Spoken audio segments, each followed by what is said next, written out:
Indonesia telah merdeka selama lebih dari 80 tahun. Kita hidup dalam negara yang menganut sistem demokrasi. Sebuah sistem yang menjanjikan kebebasan, keadilan, dan perlindungan terhadap hak setiap warga negara. Namun, apakah janji tersebut telah benar-benar dirasakan oleh seluruh rakyat Indonesia?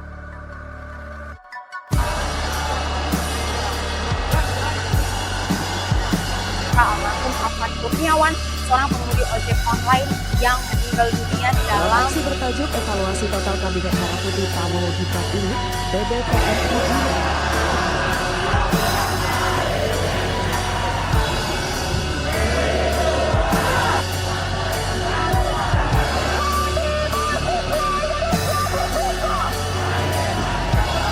Emang gue pikirin.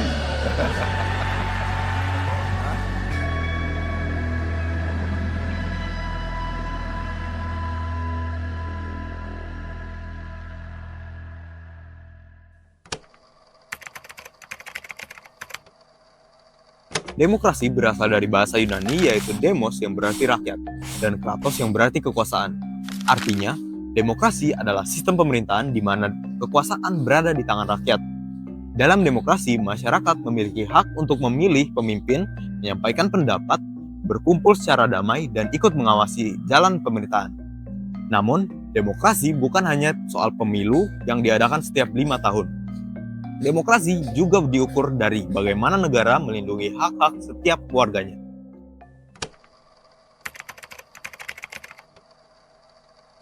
Hak asasi manusia atau HAM adalah hak yang dimiliki setiap manusia sejak lahir.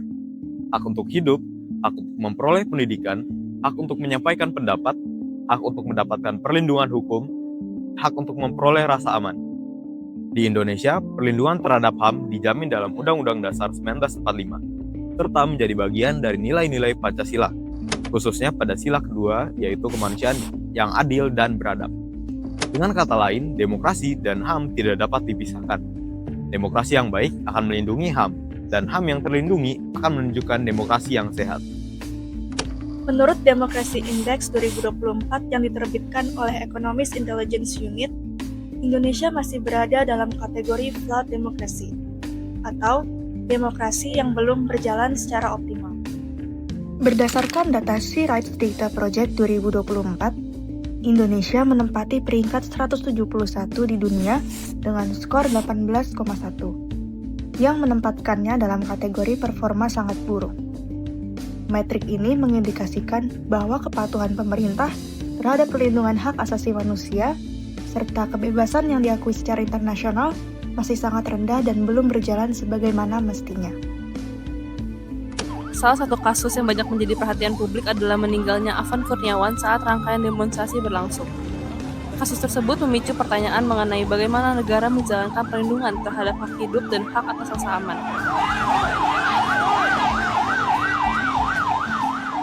Selain itu, berbagai organisasi masyarakat sipil seperti Amnesty International dan Kontras juga melaporkan adanya dugaan pelanggaran HAM dalam penanganan sejumlah aksi demonstrasi. Laporan tersebut mencakup dugaan penangkapan sewenang-wenang, penggunaan kekuatan yang berlebihan, hingga dugaan penghilangan paksa jangka pendek terhadap beberapa peserta aksi. Di luar demonstrasi, tantangan HAM juga masih terlihat dalam akses pendidikan di daerah terpencil, ketahanan pangan, serta hak masyarakat atas tempat tinggal yang layak. Semua ini menunjukkan bahwa perlindungan HAM tidak hanya berkaitan dengan kebebasan berpendapat, tapi juga kesejahteraan dan keadilan sosial.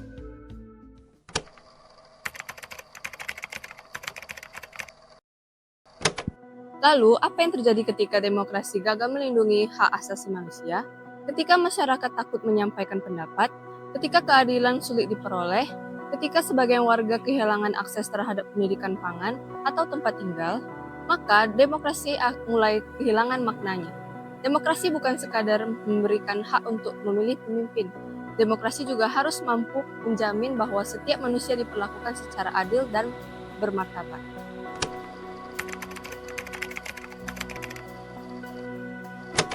Nilai-nilai tersebut sebenarnya telah lama menjadi bagian dari Pancasila.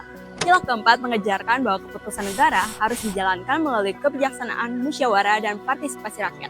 Sedangkan sila kelima menegaskan pentingnya keadilan sosial bagi seluruh rakyat Indonesia. Artinya, demokrasi yang sehat bukan hanya memberikan ruang bagi masyarakat untuk bersuara, tetapi juga memastikan setiap warga memperoleh perlakuan yang adil dan hak-haknya terlindungi. Demokrasi bukan hanya tanggung jawab pemerintah. Demokrasi adalah tanggung jawab kita semua. Dengan berpikir kritis, menghormati perbedaan, menggunakan hak pilih, dan berani menyampaikan pendapat, secara bertanggung jawab, kita ikut menjaga demokrasi Indonesia. Karena demokrasi yang kuat melindungi hak asasi manusia, dan hak asasi manusia yang terlindungi mencerminkan nilai-nilai Pancasila.